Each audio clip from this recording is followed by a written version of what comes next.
Hey there, welcome to another episode of Cooking with Violet Vixen. Tonight it's soup time. We are cooking fresh tomato soup. It's an Italian recipe. Here's what we need. We're also going to need 2 saucepans, a stirring stick, a sieve, a blender, food processor, or a stick mixer. So come on in, I'm going to talk you through these ingredients and we're going to get into it. Okay, so ingredients are as follows: a tablespoon of olive oil, 650 grams of plum tomatoes. Now, plum tomatoes, I'm using Roma tomatoes. I didn't actually have time to Google what a plum tomato is, but I think they're a Roma tomato. 1 onion cut into quarters, a garlic clove thinly sliced, a stick of celery roughly chopped. I've had the celery in the freezer, which is fine because we're cooking it anyway. 500 mils of chicken stock. I've made this up with the stock powder. 55 grams of dried anellini. I think I've said that right. Or other soup pasta. Our most common soup pasta here in Australia is risotto, which looks exactly like a rice, but it's obviously a pasta based rice. So that's that one there. With the leftover, because you literally open the box and it's out in the open, to preserve it, because I don't use it very often, I've actually popped it into 2 jam jars. So when you start cooking, you want to sort of start trying to save jars and things like that, because you never know when they're going to come in handy for things like risotto. Salt and pepper, they've been identified as ingredients. And flat leaf parsley to serve. I'm going to use my parsley, which is the curly parsley, because I've got it fresh on my windowsill. All right, so now that you know what we're doing, we're going to get straight into it. So get your large saucepan ready. Just going to pop the lid out of the way. And I'm going to give it a bit of a spray because that's the best way to go about it.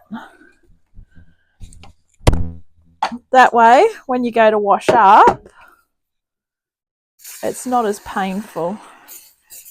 I very rarely use this big saucepan, so I thought, great, I'm going to get some use out of it. It's a bit harder for me to show you what's going on inside here, that's all, because of the height of it, so I'll just keep tilting it from time to time. So into here, we're going to pop in our 1 tablespoon of olive oil.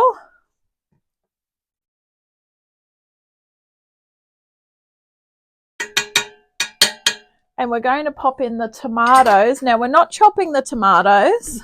They are staying whole, which I thought was very strange. But anyway, there's a reason for this. So I'd give them a quick wash first of all. Bring them. I haven't even weighed them. I just asked for 650 grams. And you know what? If it's a bit more, it doesn't really matter. Actually, I probably should weigh it. Just in case, because I can always use the other tomatoes another day for something else. All right. What I'll do it this way. So we want 650 grams. And it doesn't matter if we go a bit over.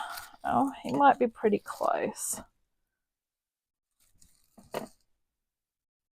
649 grams. How awesome is that? All right, I'm just going to give them a quick wash because you never know what's been on them.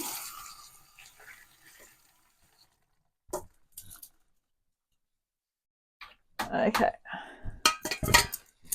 So set that colander aside. So that's what we're looking at so far. Now, the reason why we need the colander, I don't really want to get too far ahead, but later we actually have to push it through to help it look more pureed. So in go the tomatoes, in goes the onion, which we've cut into quarters, in goes the garlic, And in goes the celery. And as I said, my celery's frozen. There's a bit of water in there, but that won't hurt. If you've got leftover celery, pop it in the freezer. If you're cooking it, it doesn't matter. It's going to end up mushed anyway, so it's all good. All right, we're going to put this over on the stove top with the lid on it on a low heat for 45 minutes. And occasionally just go over and give it a bit of a shake, and then I'll see you when that buzzer goes. Okay, so after 45 minutes and you've given it a couple of shakes as you go, it should look like that. So we're going to either put this into a blender or a food processor, or if you've got one of these awesome stick mixers, which I recommend you get if you're cooking, because they're very good for doing certain things. And I find with soup, once this came into the household, it made it easier because I don't have to put it into a blender.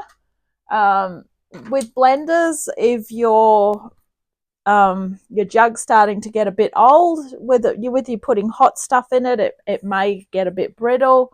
So this way, you're keeping it in your saucepan, and all you're doing is you're just mixing it in there. Just make sure it's clean. I nearly dropped it, which wasn't fun. I'm just going to give that a quick swizz over, because I store it on the shelf upside down, obviously on its head. All right. Turn it on at the wall. All right, here we go. So basically just over the top of the veggies.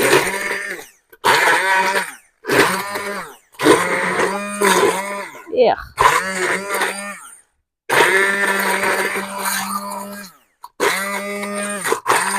It is a very messy thing to do. You might like your blender for that reason, or your food processor.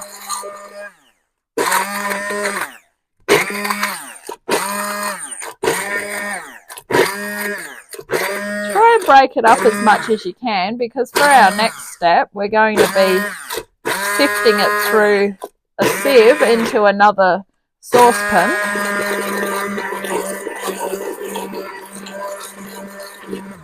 And that could potentially mean we're going to lose a fair bit of the good stuff.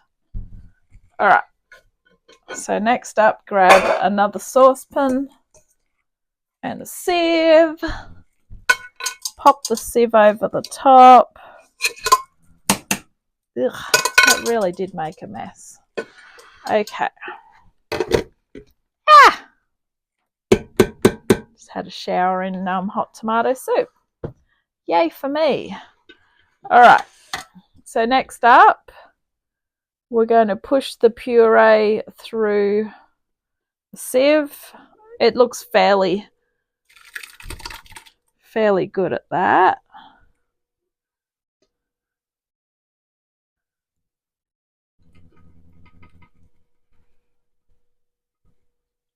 This may take a while, this step. So get yourself probably use a wooden spoon actually. And what we're going to do is we're just basically going to push it through. Oh, yep, it's sieving through nicely. As I say, it'll just take a while.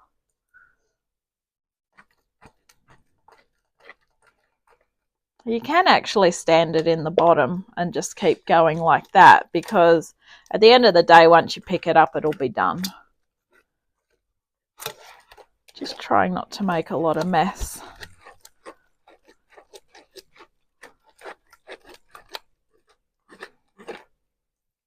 So anything that you don't use, you are just going to be throwing out, because you will be left with a beautiful, smooth soup.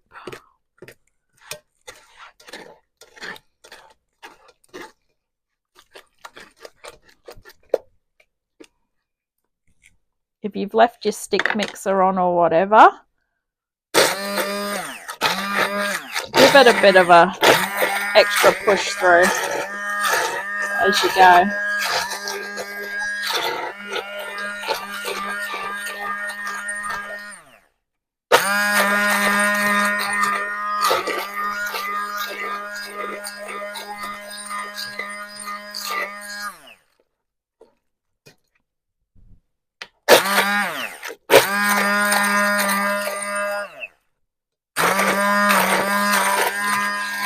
All right, so just keep going with that, and then I'll be back when I've finished. Now, I don't mind a bit of thickness in my soup, and to me that's going to be a waste because there's nothing wrong with it. So I'm going to put that into my soup rather than get a food processor out. I'll keep going with what I'm doing right now because most of it's ready to go. So I'm just going to put that on that plate and just scrape the colander. Okay, so we're into another saucepan now with our soup mixture. So what I will do,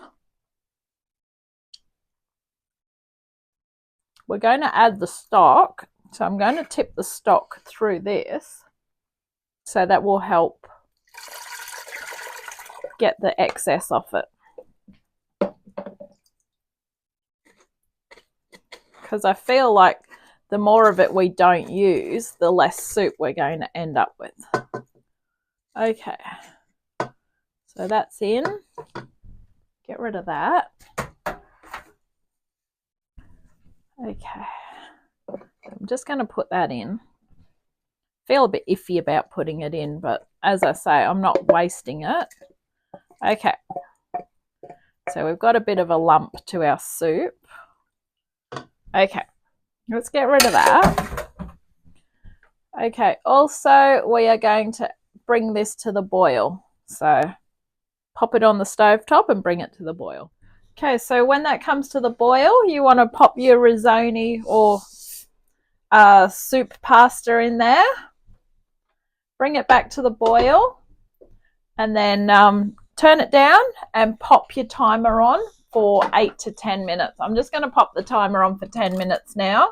So by the time I turn it down, it will be ready to roll. All right, I'll see you when this is ready. Now I recommend serving it with a nice bread roll, or I brought some Turkish bread rolls today. And just finding out I haven't had margarine for ages because I don't have it with my toast. I just chuck heaps of jam on it. Garlic bread would also go awesomely with it as well. So I've just toasted this Turkish bread roll. I'm just trying to get butter on it. All right, we're nearly ready. Our risotto's started to puff up, as does normal pasta when you cook it. There we go. Let's bring it over. Perfect timing.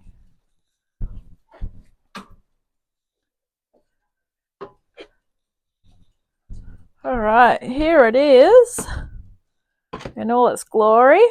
So dish it up and then pop salt and pepper into it. I'm going to put salt and pepper into it now. And I'll put the parsley on top when I serve it up.